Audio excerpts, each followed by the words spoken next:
Bienvenue à Cultivons leur potentiel, une émission qui s'intéresse à la réussite scolaire des jeunes et des moins jeunes. Aujourd'hui, on s'attaque à un sujet qui touche beaucoup de familles et d'enseignants, le TDAH.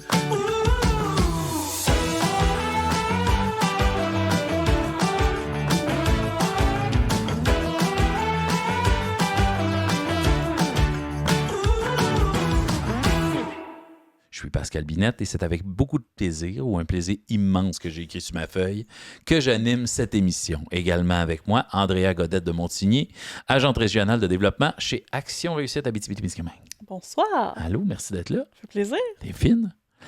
Quand on pense au TDAH, deux images nous viennent souvent en tête. L'enfant qui ne tient pas en place puis qui court partout ou celui qui passe la moitié de sa journée en zombie dans la lune, l'air ailleurs. Mais l'envers du décor nous intéresse aussi. Ce qui veut dire comment ça se vit pour les parents, pour l'entourage, pour les adultes, pour les profs même, on pourrait dire ça. Et entre le fameux débat sur le surdiagnostic, je donne la cours d'addiction aux enfants, moi. Surdiagnostic, la médication qui fait parfois peur et toutes les idées reçues qu'on entend dans les corridors d'école, comme au souper de famille, il y a de quoi être mélangé. C'est pourquoi on reçoit aujourd'hui une invitée beaucoup plus crédible que moi, heureusement. Merci Annie Bouffard d'être avec nous. Annie est psychologue et directrice des services psychosociaux au Centre Défi. Avec elle, on va démêler le vrai du faux et surtout outiller tous les adultes, parents, enseignants, éducateurs, grands-parents, oncles, tantes, qui côtoient au quotidien des enfants TDAH. Merci d'être là. Ça me fait bien plaisir. Merci de me recevoir sur votre beau divan. Merci d'être venu nous voir. On est à la mode, là. Ça marche. Avant, veux-tu nous parler de toi un petit peu puis du Centre Défi? Oui, moi, je suis psychologue depuis maintenant déjà 15 ans. Donc, toujours travaillé avec une clientèle jeunesse. Puis, en 2014, on a démarré, moi puis mes associés, le Centre Défi, qui est un centre privé à Val-d'Or, multidisciplinaire. Donc, j'ai des collègues ergothérapeutes, orthophonistes, psychoéducatrices. On en a reçu plusieurs. Vous avez reçu plein de mes collègues pour parler de plein de thèmes. Donc, on travaille beaucoup en équipe pour plein de problématiques qui touchent les jeunes, donc les parents, les familles et les profs, dont le TDAH, qui fait partie de plusieurs motifs de consultation là, à la clinique. Qu'est-ce qui a fait que tu t'es spécialisé dans une clientèle d'enfants? Ça part d'où? Ça part de très loin, en fait. Oui. Moi, je vais être psychologue depuis que j'étais en secondaire 3, donc j'ai la même idée là, dans la tête. J'ai fait une petite chire, comme on pourrait dire. Là. En secondaire 5, je voulais plus aller à l'université. Je m'étais trouvé une technique pour que ça aille vite. Finalement, j'ai fait une semaine. J'ai lâché. J'ai retourné en sciences humaines pour faire mon bac en psycho après. Fait que je suis revenue sur ma trajectoire, mais ça a toujours été... assez linéaire comme... Oui, quand même. Toujours la fascination de comprendre les êtres humains. Et tant qu'à les comprendre, on veut les comprendre plus jeunes. C'est le développement qui t'intéresse à ce moment-là. Ouais. C'est encore plus compliqué parce que c'est influencé par les parents, l'école. Fait que c'est vraiment une énigme. Ouais. Fait que j'adore cet âge-là. Puis plus on vient aider plus tôt, plus on a de l'impact là, dans la vie. Fait aussi d'aider au quotidien. Tu sais, quand même... Exact. C'est le plus fun que donner des tickets sur les chars en ville. T'aides les gens à se soigner. Peut-être c'est le fun aussi. Là. C'est pas que c'est pas essentiel, mais je parle vraiment au niveau de la valorisation. Qu'est-ce que le TDAH pour les gens qui ne sont pas spécialisés nécessairement et qu'est-ce qu'il faut savoir sur le TDAH, la connaissance de base? Bien, le TDAH, c'est un mot en soi qu'on dirait que tout le monde connaît. Donc, tout le monde a une représentation. Puis je pense que vous avez raison, là, soit l'enfant qui ne tient pas en place, l'enfant très, très dans la lune. En fait, là, c'est un terme diagnostique qui représente une variété de comportements qu'on peut observer. Mais en gros, c'est un ensemble de 3 symptômes. Donc, il y a l'hyperactivité, qui est vraiment l'agitation, l'aspect très, très moteur, mais ça peut être aussi l'hyperactivité verbale. Hein? On pense à l'enfant qui ne tient pas en place, mais qui peut pas arrêter de parler ça aussi. peut être aussi... Ces élèves-là sont très valorisés quand ils rentrent dans ma classe, souvent. Moi, je suis le prof de théâtre. Là, oui, donc, ça fait que souvent, c'est un moment où ils sont... OK, moi, je suis une star ici. Je suis accueilli, je suis valorisé. Donc, on a l'hyperactivité. On a aussi l'impulsivité. Donc, ça, c'est j'ai aucun frein mental. Donc, ce qui se passe dans ma tête, ça sort tout de suite dans mes mots. Si je suis fâché, je tout de suite dans mes comportements, donc effectivement, mes réactions si j'ai une émotion. Donc, tout cet aspect-là très impulsif. Puis, il y a l'inattention, qui est là, ce qui est l'aspect plus lunatique, mais aussi plus désorganisé, plus intolérant à l'effort. Là. Tu sais, une tâche qui est longue, qui est plate, c'est très, très, très difficile pour un TDAH. Si c'est pas très rapide. Donc, on a ces 3 symptômes majeurs-là. Puis là, j'ai comme un diagramme de veine là, dans ma tête. Là. Donc, il y a des enfants qui ont le même diagnostic qui est TDAH, qui vont être que inattentifs, d'autres que hyperactifs, d'autres que impulsifs, mais il y en a qui se croisent, puis il y en a qui ont un beau combo des 3. Donc, ça, c'est une première explication pourquoi qu'il y a un même diagnostic, qui est le TDAH, ben ça nous donne pas le même enfant en avant de nous, ce qui fait qu'on n'intervient pas de la même manière, évidemment, là, pour tous les enfants qui ont ce même diagnostic-là. Souvent, on entend avec ou sans hyperactivité. Ben, l'hyperactivité et l'impulsivité, en termes diagnostiques, ils viennent ensemble. Donc, souvent, j'ai des parents qui me disent « Non, mais il est vraiment pas hyperactif. » Non, mais il est extrêmement impulsif. Donc ça, des fois, on ne le voit pas, mais c'est le même diagnostic là, qui est le avec hyperactivité. Okay. L'impulsivité vient un peu là-dedans, en termes diagnostiques. Donc ça, c'est une première chose que je trouve toujours importante de démêler pour un peu montrer la variété du profil des enfants là, qu'on peut avoir. Vraiment pas. Ouais. Ce qui fait qu'il n'y a pas de conseil type. C'est un peu là où je veux tout le temps arriver aussi. L'autre chose, c'est qu'on sait que c'est un trouble neurodéveloppemental. Donc, notre cerveau naît comme ça, puis à un moment donné, on se rend compte que ça nous amène soit de la détresse, soit beaucoup de problèmes, et c'est là qu'on dit que ça a atteint l'ampleur d'un trouble, parce qu'il y a des conséquences à ce fonctionnement neurologique-là qui deviennent... Dans la famille, dans la société, ou après ça, c'est l'entrée à l'école. C'est là, ça, un peu tout ça. Puis, pourquoi qu'on pense que c'est neurodéveloppemental? Non, on sait que c'est neurodéveloppemental, mais ce que ça fait, c'est qu'on sait qu'au niveau cognitif, il y a des choses qui vont être différentes. Tantôt, je vous ai parlé des comportements que j'observe, mais au niveau cognitif, on pense que c'est un déficit des fonctions exécutives. Donc, les fonctions exécutives, c'est tout le fonctionnement de notre lobe frontal, qui est l'espèce de chef d'orchestre du cerveau, qui nous permet de bien fonctionner dans une situation nouvelle. Ça, c'est important. Okay. Une fois qu'une situation est devenue automatique, donc maintenant, je sais le faire, je ne suis plus dans mes fonctions exécutives. Donc là, le trouble déficitaire de l'attention... Tes mains savent tout seul quoi faire ou ton... Exact. Donc, il va être beaucoup moins dérangeant. C'est pour ça que les étapes où on est en train d'apprendre quelque chose, c'est un gros, gros défi pour les enfants TDAH. Ça a beaucoup des routines quand ils sont petits. Exact. Beaucoup, ça les aide énormément. C'est pour ça que les routines, tout ce qu'on va essayer d'automatiser avec un enfant TDAH, après ça, on vient beaucoup l'aider parce qu'on tasse toutes ces fonctions exécutives du fonctionnement. Donc, les étapes d'apprentissage de la lecture, de l'écriture, avant que ça soit automatisé, c'est difficile. Là, on est toujours dans nos fonctions exécutives. Fait que si on a un peu une image d'un bocal, tout le monde en a une réserve attentionnelle, mais c'est comme si le bocal des TDAH, il se vide très, très, très vite. Donc, ils ont besoin plus fréquemment de pause ou plus fréquemment de bouger, des choses comme ça, pour réussir à remplir ce réservoir-là puis redevenir capable de se remettre à la tâche.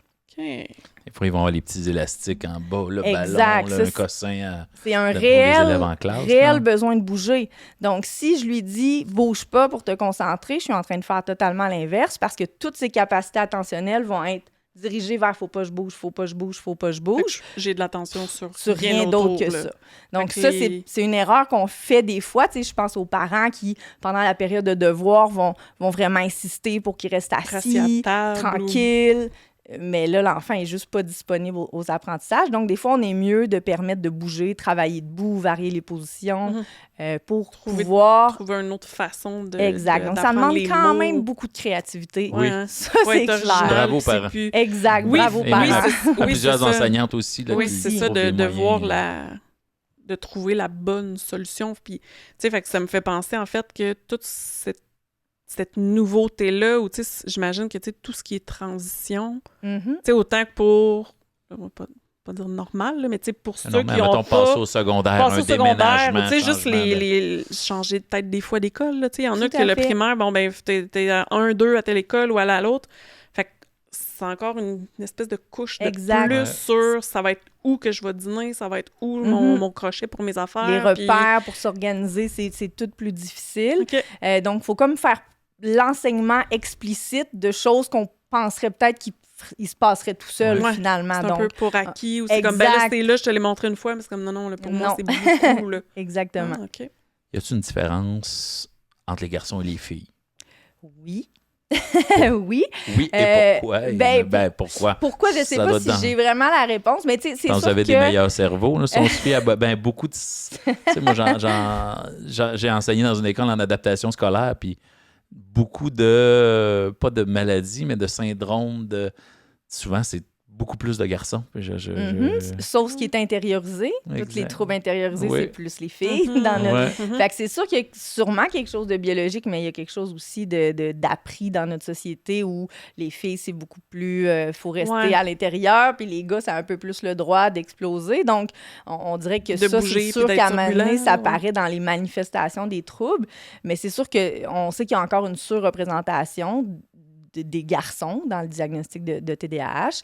De moins en... Ben oui, il y en a encore, mais maintenant, c'est plus connu chez les filles. Donc, si c'est plus connu, on est plus capable de le diagnostiquer aussi. C'est plus subtil, ça paraît moins. Ils sont moins fatigantes, peut-être? Ils sont plus souvent dans le profil inattentif. Ça, c'est clair. Fatigante en classe. Les gars, des fois, le prof, là, il va-tu arrêter de parler ou de bouger?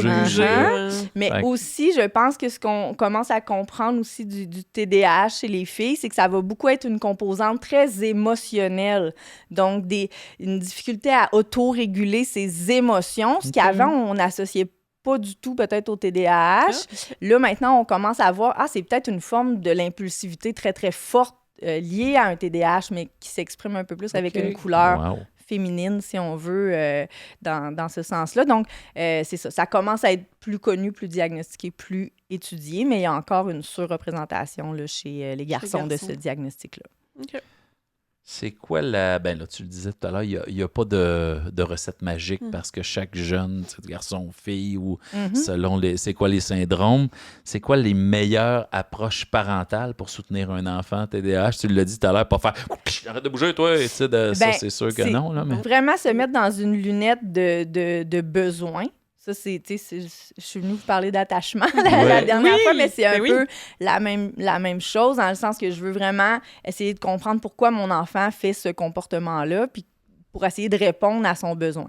Donc, si son besoin, c'est de bouger, ben je vais pouvoir peut-être lui donner quelque chose à manipuler, peut-être mâcher, lui permettre de travailler. Exact, lui permettre de travailler. Si on voit que la jambe shake tout le temps, c'est pas parce qu'on a envie que la table à shake à côté ou que c'est exactement. Même chose, ça répond à quelque chose. Là. C'est ça. S'il n'écoute pas mes consignes dans la routine du matin, c'est pas le seul enfant, hein? Il y en a beaucoup, mais il n'y a aucun enfant qui le fait pour les mêmes raisons. Donc, je vais vouloir essayer de comprendre pourquoi, moi. C'est-tu parce que dès que je lui donne une consigne, il s'en va vers la consigne, puis pouf, il y a eu quelque chose d'autre qui a attiré son attention, puis il est parti faire autre chose, ou c'est parce qu'il est incapable de faire la séquence lui-même dans sa tête, puis il a besoin que je lui fasse un outil visuel, ou il a besoin que je lui donne une consigne à la fois avec un minuteur très, très encadré pour pas qu'il oublie, puis que, tu sais, fait que ça va vraiment dépendre de chacun des enfants parce que ça va dépendre du problème derrière, mais assurément, une erreur à ne pas faire, c'est de le prendre personnel ou de dire « il veut donc pas », puis là, on finit par être en colère, puis que ça vienne attaquer un peu la relation qu'on a. Le lien, Fait que dès qu'on est dans une approche de trouver un besoin, le besoin qui n'est pas comblé, on va être un peu plus dans un mode solution plutôt que frustration de ce que ça engendre. Mais c'est sûr que ça prend de la patience. Ça prend de la patience, ça prend des essais-erreurs, puis dessus, dans ce que tu disais aussi, relié aussi un peu avec l'opposition, il y a 80% des jeunes qui ont un diagnostic de TDAH qui auront aussi un diagnostic d'opposition. Donc, c'est de troubles d'opposition avec ou sans provocation. Donc, parce que ça fait partie un peu des problématiques au niveau du lobe frontal. Qui ont de la misère à faire, c'est de se motiver par eux-mêmes à une tâche que ça leur tente pas. Par définition, c'est ça, un TDAH. Donc, l'opposant, vous comprenez que c'est pas mal ça qu'il fait. On parle pas d'adolescence en général. On parle de TDAH. Aussi, fait que ça devient encore pire à l'adolescence. Une adolescente ou un adolescent de 15-16 ans. Exact. TDAH, c'est comme... C'est là que la question d'atteindre l'ampleur d'un trouble, là, c'est important, exact. parce que tout le monde, des fois, c'est ça, là, tout le monde, on est inattentif, tout le monde, on a la flemme, fait que c'est plus que ça. Mais c'est sûr que l'opposition, ça fait quand même beaucoup partie d'une comorbidité qu'on retrouve avec le TDAH, parce qu'ils ont de la difficulté à se motiver. C'est comme si le petit système de récompense là, qu'on a dans le cerveau qui fonctionne tout seul, ben il marche pas bien. C'est pour ça que souvent, les renforcements positifs, les gros systèmes de récompense externe sont nécessaires avec un TDAH parce qu'il va avoir besoin de ça, parce que son cerveau, il fait comme pas le travail tout seul de se motiver. Ça prend un objectif puis un petit quelque Fait chose de plus. Le tableau là. avec les étoiles. Exact. Il y en a Ouais, tellement de sortes, là, mais c'est ça. Fait que souvent, on a besoin de rajouter du renforcement positif pour venir le motiver puis le faire avancer. Là. Fait que le matin, quand c'est plus difficile puis que déjà t'es en retard, puis etc., mais c'est de se dire non. Faut que je mette ma lunette de c'est pas... il s'est levé à matin, puis il veut me provoquer. Exact. On essaie. Ça peut arriver. On peut le ressentir. Ça fait 20 minutes là, que tu t'habilles, qu'on est en retard. C'est comme, t'as pas mis tes bas encore. Ça fait 20 minutes que t'es dans ta chambre, mais il s'est trouvé un projet, par exemple. Puis il a fait autre chose, zéro notion du temps. Il a trouvé un sac de chips. C'est sûr que c'est exigeant, puis ça prend beaucoup d'autocontrôle. Comment est-ce qu'on peut aider ou faciliter la vie des parents qui vivent avec un jeune qui est TDAH? Non, mais c'est ça. Comment tu sais, mettons, tu te rends compte que, OK, là, je vis-tu une petite frustration tout seul de mon bord? Y a-tu de l'opposition pour vrai? On commence par quoi, mettons? Ben, on commence par prendre conscience que ça nous fait une émotion. Oui. Parce que plus on laisse nos petites émotions prendre le dessus... Pas le prendre personnel, c'est ça le plus dur. C'est ça. Moins on est capable d'être dans la raison. Puis c'est ça qu'on veut comme parents, se permettre le recul pour rester rationnel dans cette interaction-là, parce que ça reste, c'est nous le parent, c'est nous qui doit prendre le lead de cette dynamique-là qui est en train de se passer. Donc, prendre ce recul-là, puis essayer de se demander, bon, mais qu'est-ce que je peux essayer de faire autrement pour l'aider là-dedans? Puis c'est sûr que plus l'enfant est vieux, il faut trouver une façon de le responsabiliser. Oui, tu as des difficultés, c'est de répéter mais... que je trouve dur, moi, pour le vivre au quotidien, là, de répéter, là, je suis tanné de ramasser la même affaire au même endroit, à la même heure, tous les jours. Là, Puis, si ça devient ça, notre priorité, ben c'est là-dessus qu'on va travailler. Puis là, peut-être on va avoir besoin d'outils imagés pour faire un rappel de minuteurs, de récompenses, tu sais. Parce que c'est ça aussi, il faut choisir ses priorités. Parce que si... Et ses batailles?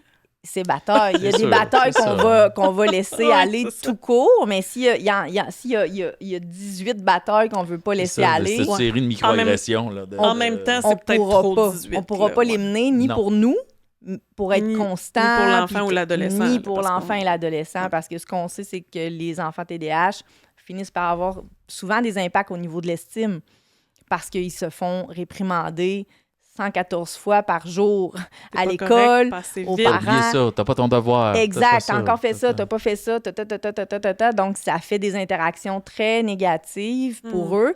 Puis même en amitié, dans les relations sociales, c'est pas facile. Tu t'es attendu hier, t'étais où? J'ai oublié, je t'ai coupé la parole, je t'ai dépassé dans le jeu, j'ai été... Tu sais, il y a tout ça qui devient aussi que tu vis des conflits avec les amis. En plus que les apprentissages scolaires, ça peut amener des gros défis. Donc, les sources de valorisation, des fois, ils deviennent plus difficiles à trouver. Tu ralentis le groupe, tu as l'impression de ça doit être... Oh mon Dieu, j'espère que la prof ne me posera pas une question, je suis pas rentré. Fait que là, il faut faire attention à nos petites... leur estime là, dans tout ça. Fait que l'anxiété peut rentrer. J'arrive quelque part et je me demande qu'est-ce que j'ai oublié. Là. Tout à fait. L'anxiété est aussi un trouble qui est souvent associé au TDAH quand même, parce qu'à un moment donné, ils en prennent conscience aussi. Fait que là, je deviens inquiet. Là, je vais-tu échouer mon année? Je vais-tu perdre mes amis? Je vais-tu... donc, c'est ça. Fait que ça devient... Ça devient difficile, même pour un conjointe aussi. Là, Tout à fait. Parce que, selon ce qu'on m'a donné ici, ça serait souvent héréditaire. C'est un des troubles de santé mentale les plus génétiques. Exact, c'est ça. Donc, c'est quoi les stratégies que tu pourrais conseiller aux parents qui eux-mêmes sont TDAH? Avec un joyeux package là, dans la même maison. Là. Tout à fait. Ben, c'est encore une fois d'apprendre à se connaître, parce que ce que mon enfant a comme symptômes TDAH, puis comme difficulté au niveau des fonctions exécutives, ça ne sera pas les mêmes que moi. Fait qu'il faut pas prendre ça pour acquis. Mais là, moi, j'ai un TDAH moi, j'ai fait aussi, ça, puis ça a puis marché. c'est ça, exact. Ou, moi, tout, j'ai ça, le TDAH, mais moi, je suis capable de faire ça. Pourquoi qu'il pense pas, lui, à faire ça? Il faut se rappeler qu'on n'est même pas au même stade non plus. On n'est pas au même stade. Tu as développé des stratégies exact. Là, avec l'âge, premièrement, avec l'âge, on le sait que tout l'aspect hyperactivité, impulsivité, ça diminue avec le temps. Donc, l'inattention, toutes les difficultés de fonction exécutive, ça, c'est un peu plus stable, mais toute l'agitation, l'impulsivité viennent souvent diminuer. Fait que le TDAH se transforme avec l'âge. Il y en a le tiers qui auront plus le diagnostic dans leur vie. Ah ouais? Il y en a le tiers qui vont peut-être garder le diagnostic, mais réussir à quand même très bien fonctionner. Puis il y en a le tiers qu'on pense que l'évolution va rester quand même difficile. Là. Parce que ça pèse... on peut-tu dire ça pèse ou c'est juste que tu as trouvé plus tu as trouvé des de stratégies aussi, puis en plus, il y a des symptômes qui diminuent avec l'âge. Ça, c'est Parce que le certain. cerveau poursuit quand même, son développement. Exactement. Le lobe frontal, c'est ça. Le lobe frontal, qu'on disait que c'est ça qui est difficile, ça mature jusqu'à 25 ans. Fait que des fois, c'est juste un retard de développement. Tu sais, ou c'est que c'est sûr que si on est très, très intelligent, on va trouver plusieurs façons de compenser nos limites. Mm-hmm. Donc, c'est sûr que là, j'ai vieilli, j'ai appris des stratégies, je suis très intelligent, j'étais bien entouré, puis j'ai maturé, donc j'ai plus du tout d'impact fonctionnel. Dans un bon environnement ou... Un trouble, parce que dans le fond, c'est sûr que de l'inattention, comme je disais, de l'agitation, tout le monde peut avoir ça, mais quand c'est l'ampleur d'un trouble, c'est l'ampleur d'un trouble. C'est pour ça qu'il y a, oui, un surdiagnostic, on le sait, des fois, il y a des affaires qui se font peut-être trop rapidement, mais quand on a un vrai TDAH, ça complique la vie pour de vrai. C'est pas quelque chose à prendre à la légère non plus, donc c'est ça, c'est important d'aller chercher l'aide qu'on a besoin, puis plus on va la chercher tôt, plus on va avoir les ça serait outils. peut-être ça, les pires erreurs. La question que je voulais te poser, c'est quoi les pires erreurs qu'on peut faire? C'est peut-être faire « ça va se régler tout seul et ne pas s'en occuper ». Il faut le traiter le plus tôt possible. Ça pourrait être ça, effectivement, de dire « tu sais, c'est juste normal » ou « moi, tout j'étais de même » ou « il y a juste à aller jouer dehors ». Ouais. Il y a la bougeotte, fait que s'il va, il va décompresser. On va inscrire 2 sports, ça va être correct. C'est ça, puis ça se peut que ça aide, puis qu'il y en a que ça va être suffisant, puis c'est vraiment ça aussi, c'est l'ampleur des conséquences que ça a dans leur vie. Mais c'est sûr qu'il faut essayer à un moment donné de trouver les bons outils. Puis ce qu'on sait, c'est que pour l'instant, un des meilleurs outils, ça reste la médication, tu sais. Fait que c'est un des troubles de santé mentale qu'on le sait, même en bas âge, c'est le traitement souvent de choix, tu sais, qui va être donné. C'est juste que c'est ça. Moi, ce que je veux, c'est que j'encourage les parents, c'est à aller faire une bonne démarche diagnostique parce que ça doit être un diagnostic d'exclusion. Il n'y a pas de test. Tantôt, j'ai dit que c'était neurodéveloppemental, mais on n'a pas de scan ou de truc très médical qui nous permet de dire oui ou non. Donc, ça reste un diagnostic basé sur des observations de comportement. Okay. Puis comme on disait, l'inattention, l'agitation, l'impulsivité, ça peut être assez fréquent et surtout, ça peut être dû à 1 million d'autres choses. Ouais. C'est-tu parce que... Ça peut être le milieu de vie, ça peut être... C'est-tu parce qu'il est dans un milieu qui n'a pas de bon sens puis que, dans le fond, il est juste tourmenté par tout ce qu'il vit? C'est-tu parce qu'il vient de vivre une rupture amoureuse? C'est-tu parce qu'il est tellement anxieux d'être assis en classe puis de plein d'affaires? Donc, il se réfugie dans lui ou d'elle. C'est-tu parce qu'il y a un trouble d'apprentissage, dans le fond, puis c'est une dyslexie, c'est pas un TDAH, mais c'est sûr qu'il est pas capable de se concentrer parce qu'il est pas capable de... motivé. Exactement. Donc, c'est là que c'est très difficile d'aller vite dans ce diagnostic-là sans un peu exclure tout ce qui pourrait expliquer. Des fois, le système va vite aussi. Là, on est pressé, vite. J'ai pas le temps de passer 1 heure avec le patient. Exactement. C'est là que vous autres, vous rentrez en jeu, c'est sûr que nous, c'est une vraiment plus grosse évaluation qu'on va faire quand quelqu'un vient me voir au privé, parce que moi, je veux vraiment m'assurer que si je conclue un TDAH, c'est que j'ai pris la peine d'exclure les autres choses. Donc, des fois, c'est sûr que les parents, ça peut les surprendre quand ça vient avec un montant, là, c'est sûr. Puis ça me demande quand même beaucoup de temps de travail, là. Mais pour moi, c'est important, si on se pose cette question-là, puis qu'après ça, la recommandation, c'est d'aller voir un médecin pour possiblement aller questionner d'avoir une médication. Bien, c'est sûr que je veux m'assurer que je pense vraiment que c'est un TDAH.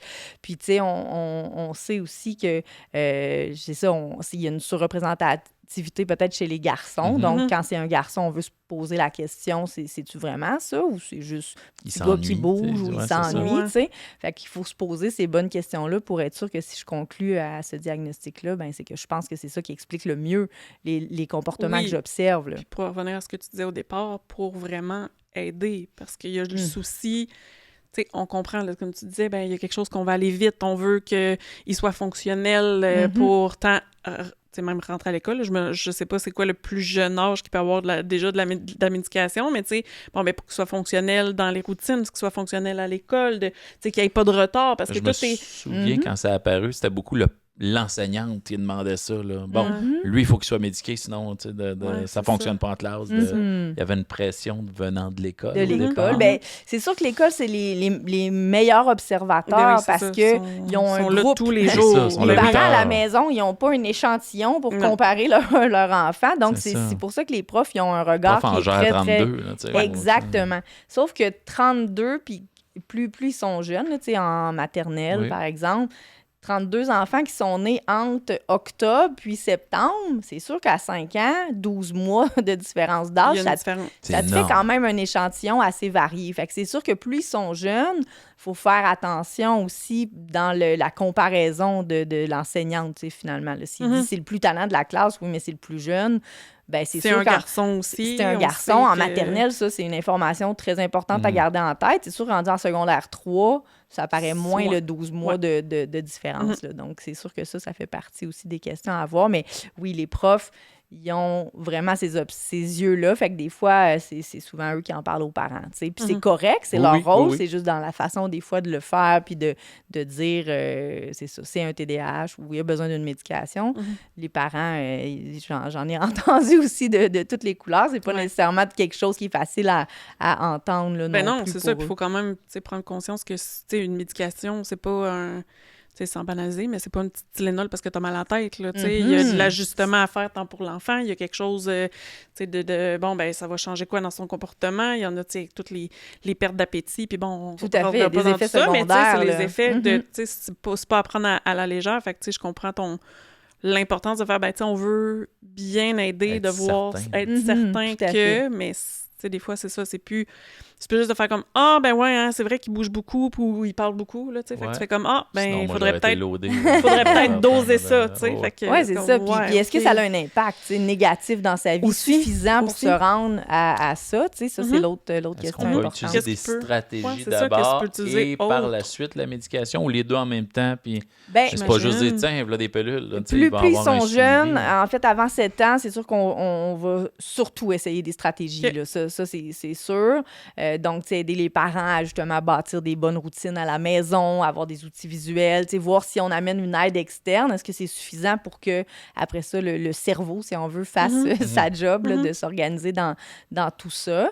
Mais c'est sûr que des fois, il y en a qui ont des médications avant l'entrée à l'école. Je penserais à des enfants très, très impulsifs qui se mettent en danger ou que ça amène un niveau de violence, par exemple. Là, ça se pourrait qu'ils attendent. Sécurité ou exact, ou de la fratrie. Hein, des fois, ça peut être là aussi. Okay. Mais sinon, c'est sûr que quand quelqu'un appelle, moi, avant 7 ans, souvent, je ne veux pas l'évaluer. Je vais vouloir, premièrement, qu'il s'adapte à l'école parce que c'est des gros changements. Fait que jusqu'à la fin de la première année, comme il est en train d'apprendre, comment ça marche, là, ce système-là. Fait que souvent, je préfère attendre. Puis, c'est ça. Fait que je sais plus où je m'en allais avec mon idée. Non, mais dans le fond, c'était de trouver plus des stratégies. C'est revenu à ce qu'on parlait un petit peu tantôt, tant dans les routines, dans comment se mettre en action. Tantôt, on parlait de, c'est juste comme de la confrontation, il se met pas en action, il comprend pas la consigne.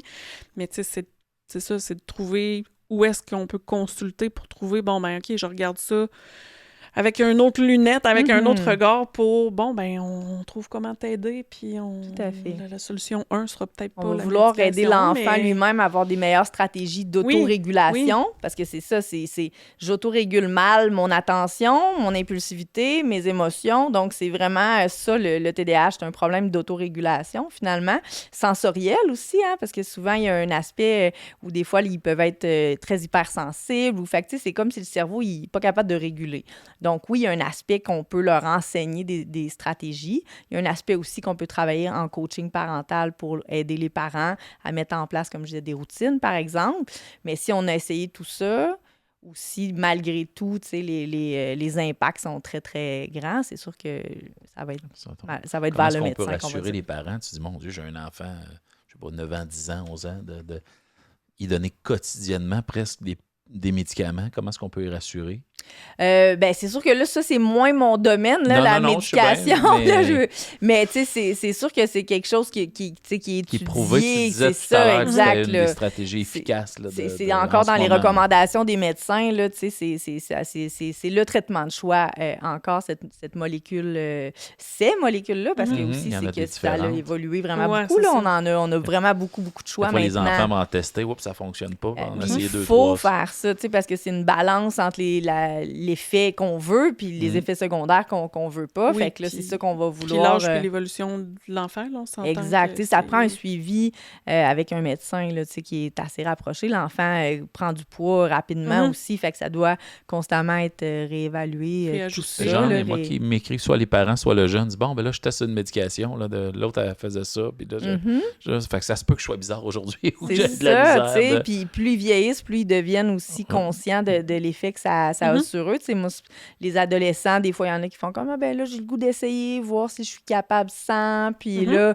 ils s'observent pendant quelques mois, puis ils se rendent compte à quel point ça les aidait, puis ils veulent revenir, ou au contraire, ils se sentent corrects. Fait que comme aussi, c'est un outil. Oui. Mais des fois, un outil qui est nécessaire pour apprendre les autres outils de la vie. Fait que des fois, c'est un peu ça qu'on dit. Oui, je peux le recevoir là, en thérapie, par exemple, mais je le sens même pas disponible à être comme avec moi, à intégrer des choses. Il faut qu'ils veulent, mais des fois, les symptômes du TDAH sont tellement intenses qu'il n'est pas capable. Fait que là, je me dis, à l'école, c'est sûr qu'il n'est pas très réceptif aux apprentissages. Du 1-1, c'est difficile, imagine, dans une classe. Oui, c'est ça. Avec la stimulation est fois 1000.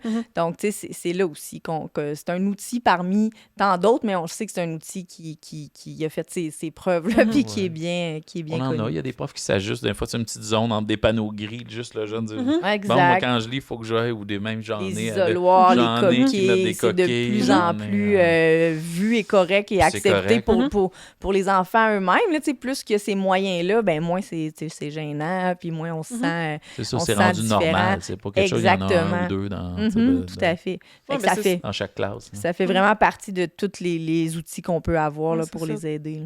C'est ça, tantôt tu parlais d'originalité, de créativité, mais c'est ça pour tant les plus jeunes que, tu sais, ados, là, il faut que tu t'installes. À un moment donné, le devoir, ça devient un peu... Tu sais, t'en as un petit peu plus qu'au primaire, faire tes mots, etc., mais, tu sais, faire preuve de, OK, s'asseoir à table, là, comme, tu sais, neurotypique peut peut-être fonctionner assis à table, puis il y a la TV, puis le lave-vaisselle marche, puis etc. C'est comme, non, là, il faut peut-être avoir une zone. Tu sais, il y a l'association Panda à la Sarre, un petit BUS, où, tu sais, ils font des démonstrations, sont allés aux maisons des jeunes pour que les jeunes se créent eux-mêmes leur espèce de petite zone carton d'études pour faire sûr que, après ça, je peux mettre aussi en stratégie d'études. Là. Ça, c'est ma petite bulle. Mais tu sais, qu'est-ce que je mets? Mes post-it, des petits rappels. Ou à la bibliothèque parce que c'est tranquille. Tu sais, c'est de se trouver des... OK, il faut prendre le temps. Puis tu sais, c'est ça, tu le disais tantôt, je pense que un des trucs, c'est ça va prendre la patience. De faire se connaître, des essais-erreurs, se connaître. Quand il arrive dans ma classe en secondaire 3, 4, 5, des fois, ils se connaissent. Qu'est-ce qui a fonctionné? Ouais. Hey, je peux-tu aller dans le petit local à côté? Ça m'aide pour écrire. Tout à fait. Fait que le travail des parents, c'est aussi, en plus jeune âge, des accompagner à apprendre à se connaître, puis de tester différents moyens et des affaires qui ne marcheront pas. Normal. Parce qu'il y a des affaires qui vont bien marcher, puis on va faire « Ah, cool, on l'a », mais ce qui est plate, c'est que souvent, ça marche juste un bout. C'est ça qui décourage les parents aussi, tu sais. Des fois, ça se peut, ça a marché. Les stratégies sont souvent temporaires. Ça se peut, ça, tu sais, parce que quelque chose pour plein de raisons, il y a quelque chose qui change, il a grandi, d'autres affaires, tu sais. D'autres préoccupations. C'est ça qui fait que c'est exigeant être parent, là, on se le cachera pas, là, tu sais, il faut tout le temps se poser des questions, tout le temps. Fait que quand on est dans une petite zone où ça va bien, faut en profiter. Faut être content, faut l'apprécier. Faut l'apprécier parce que t'es comme, on sait pas combien de temps ça va durer quelque chose. T'es un peu pessimiste. Non, mais je pense que... C'est parfait. Non, mais je pense qu'à un moment donné, il faut le dire. Oui, c'est ça. Au lieu de faire comme, là, aujourd'hui, c'est ça. au lieu de penser qu'on va continuer sur cette vague-là, une recette magique, qu'on est parti pour tout le secondaire, ou tu sais, Uh-huh. hey, là, on a fini le primaire sur une note heureuse, ben, bout de vierge, on commence le secondaire, c'est une autre histoire. Fait que, non, mais à un moment donné, C'est juste faut normal. dire ce qu'il y en L'inverse, est. c'est vrai, par exemple. Quand que ça va mal, c'est une passe. Ouais. Tu sais, Ouais. ça va dans les deux À un moment sens. donné, C'est tout vrai. passe. C'est aussi, ça, tout tu sais. passe. C'est une mauvaise passe, mais c'est vrai qu'on dit rarement, hey, il y a juste une bonne passe de ce temps-là. Je sais pas Oui, si ça passe. Mais On va inventer des expressions ça fait qu'on ici. relâche souvent notre constance, notre, tu sais, puis là, comme parents, slack la ça, routine, exact. Ouais. Puis là, fou, tu sais, on le voit dans les vacances, là, des fois, tu sais, Ouais. là, il n'y a plus rien qui est, tu sais, fait que Oui, là, ou bien, tu sais, tu dois l'entendre aussi, ou peut-être une réalité de bon, ben là, l'école est finie, fait que peut-être qu'on est en congé, fait que tu peux ne pas prendre ta médication, ou tu sais, Exact. faire l'essai-erreur Ouais. de Mhm. ben, t'en as-tu besoin, t'en as-tu pas besoin, puis à un moment donné, fait comme ben, je pense que t'en as besoin pour le reste de l'été, puis d'autres, ben, je pense que ça va être tout à correct. fait. Il y en a plein qui Mais- décident Ils de n'ont ne pas pas leur besoin. donner la fin de C'est ça, semaine, aussi. tu sais, fait que ça dépend encore une fois, c'est quoi tes défis. Si, Mhm. si ton défi à toi, c'est de gérer ton impulsivité, puis t'es impoli, puis tu dis des mots pas fins, ça se C'est peut que sûr. les parents veulent que ça continue la fin de Ça- semaine aussi, la Ça, C'est médication. un soutien continu, Mais si finalement. c'est de là. te concentrer dans la classe, ben tu sais, la fin de semaine, c'est peut-être moins nécessaire aussi. Fait Aux que ça aussi, il n'y a activités pas qu'il y a, là. de règles. Mhm. Ouais, quand même. Sur une bonne note, c'est quoi les forces de ces enfants et adultes TDAH? Là? Est-ce qu'il y en a des forces, Ouais, premièrement? ça, vous allez me trouver plate. Non, il n'y en a mais- pas. Non. C'est Non, mais c'est pour ça qu'on te pose la C'est question, correct, c'est pas demande, pareil. là. On teste des affaires. C'est pas qu'il n'y en a pas. Parce que c'est des humains. Donc, Chaque tous les personne a des humains forces, des ont des faiblesses, forces, mais quelle qu'elle il y a eu soit. un gros courant sur ça, les forces du TDAH, puis blablabla. Le TDAH, là, ce mot-là est attitré à une suite de comportements et d'observations qui sont malheureusement négatives Oui. ou difficiles. C'est ça, le diagnostic. Donc, après ça, quand on dit ces personnes-là sont créatives, c'est entre autres ça qu'on entend souvent. Si moi, là, je suis un petit gars, là, puis j'ai un TDAH, puis je suis pas créatif, je me sens donc ben Oui. poche. Parce que moi, en plus J'ai que tous les défauts, mais j'ai tous pas les les défauts, avantages. j'ai même pas les qualités qui viennent Ouais. avec. Mhm. Fait que, Ils doivent dire ça, souvent les enfants se réfugient dans leur tête, puis peut-être là, ils sont... Mais puis, tu sais, tu le disais Surtout tantôt ceux au qui niveau de sont- leur estime, tu sais, puis là, se dire, ah, ben, c'est ça, Mais suis c'est la ça. tangente. Non, mais tu sais, il y a un TDAH, eux autres, tu sais, si t'as ça, ça veut dire que t'as Ça telle veut force, telle dire qualité. que- c'est comme, Alors que c'est pas ça, parce qu'il y a tellement de types de TDAH. Tu sais, je comprends l'idée que lui qui est très, très bouillonnant d'idées, ben Ouais. ça peut amener beaucoup Ouais. de créativité, puis c'est vrai. Fait Ça fait des stars d'impro, là. exact, Ouais. tu sais, parce que là, Ouais, on a le profil pro-innovation, de TDAH ouais. que lui est très, tu sais, peut-être impulsif, puis que ça fait que ça va vite dans sa tête, puis ça lui amène cet avantage-là, puis cette force-là. Mais est-ce que c'est tous les TDAH qui ont les mêmes forces? Bien, absolument pas. Mais chaque enfant qu'on va rencontrer avec un TDAH va avoir une panoplie de forces et de ressources. Et c'est le rôle des adultes de les faire ressortir. Ça, c'est...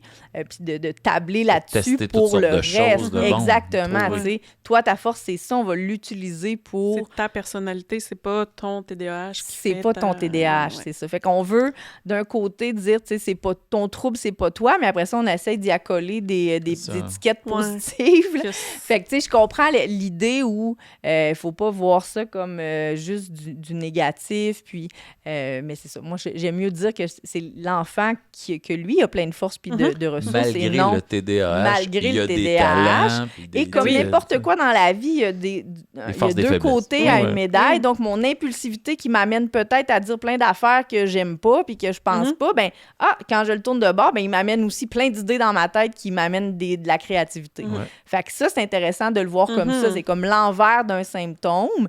Mais est-ce que c'est des forces collées au diagnostic TDAH? Pas nécessairement. Comme Ok. ça que je le dirais. Ouais, je comprends. Puis merci de nous avoir déçus. Ça fait plaisir. Donc, est-ce On que assume la tu aurais déception. des outils, des ressources à nous conseiller si on va aller plus loin dans le sujet? Ben, comme c'est un trouble qui est tellement connu, tu sais, on Il y a en a, beaucoup de puis on stock, en là. a, puis on, Oh, oui. puis on en a beaucoup. Mais des Tantôt, fiables, tout simplement. Dire, ben, tantôt tu as c'est- parlé des associations Panda. Oui. Tu sais, je pense que c'est une bonne association, puis ils ont aussi un site web avec des ressources dessus, fait que ça peut être intéressant. Il y a la Fondation Philippe Laprise, qui a un site Internet aussi où il y a plein de ressources et d'informations là, sur le TDAH, qui peut être un site Internet le fun à consulter. Sinon, le docteur Annick Vincent, qui est, je vois qu'il a écrit le livre Mon cerveau qui a besoin de lunettes. Là. Elle, c'est vraiment une sommité, je dirais, dans cette problématique-là. Elle a parti un site Internet aussi, ça fait déjà quelques années. Là. C'est déficit-attention-info, je pense, .com. Donc, ça aussi, il y a plein d'informations intéressantes là, sur le TDAH. Puis sinon, j'ai vu que vous aviez une sélection de livres que je recommande aussi. Je pense que c'est Marie-Aimée. Marie-Aimée va toujours à la bibliothèque pour trouver des recueils, des livres, des guides. Oui, des trucs fort intéressants. C'est ses coups de cœur quand elle nous fait des cours. Ne vous inquiétez pas, on va mettre les liens pour pas, si vous êtes juste à l'audio ou quoi que ce soit. Fait que c'est ça. Le docteur Annie Vincent, Mon cerveau a encore besoin de lunettes. TDAH chez les adolescents et les adultes, mais il y a aussi... ça c'est encore, fait que c'est la version plus pour les vieux, enfants, mais Mon cerveau a besoin de lunettes, là, qui est pour les plus jeunes. Après ça, il y a TDAH chez les ados, la boîte à outils, mais je pense qu'ils en ont plusieurs. Il y a TDAH tout court, oui, exactement. Donc, la collection La boîte à outils, ça, on l'aime beaucoup. On a une boutique de matériel spécialisé aussi au Centre Défi, fait que ça, c'est une collection qu'on a au complet. Il y en a un que vous n'avez pas, qui est la collection de 12h30, là, les 10 questions sûres. Il y a plein de troubles là, qui sont démystifiés à travers cette collection-là, dont le TDAH, là, c'est un des livres de cette collection. On entend souvent telle affaire, vérité. Exact. Fait que c'est vraiment à travers 10 des mythes ou des questions qu'on peut adresser sur ce thème-là. J'aime bien la façon qu'ils sont bien vulgarisés, ces livres-là. Là. On va pouvoir mettre ça en référence. Puis sinon, les éditions de Sainte-Justine, c'est sûr que c'est des références... très fiables. Très fiables. Fait que le trouble du déficit de l'attention avec ou sans hyperactivité, excusez, c'est moi qui déparle. Fait que celle-là aussi, on le mettra en référence. Puis moi, pour avoir quelqu'un de TDAH dans mon réseau proche, j'aime bien la page, des fois, là, les internets, mais c'est...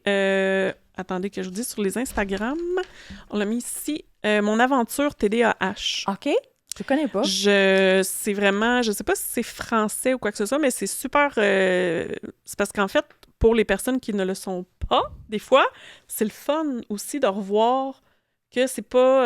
tu sais, tantôt, tu parlais, des fois, ça diminue ou il fait-tu de l'opposition ou y a-tu quelque chose? Non, ça reste, là. Partir, puis oublier le portefeuille, oublier ci, puis etc. Fait que des fois, c'est le fun quand tu l'es pas de te rappeler que c'est toujours là, que c'est pas exprès, puis que telle affaire, c'est en petite image. Fait que des fois, c'est ce que les autres savent pas ou se rappeler que la personne TDAH vit ça dans telle situation. Puis il y avait tantôt l'exemple pour, justement, pour l'étude. Là.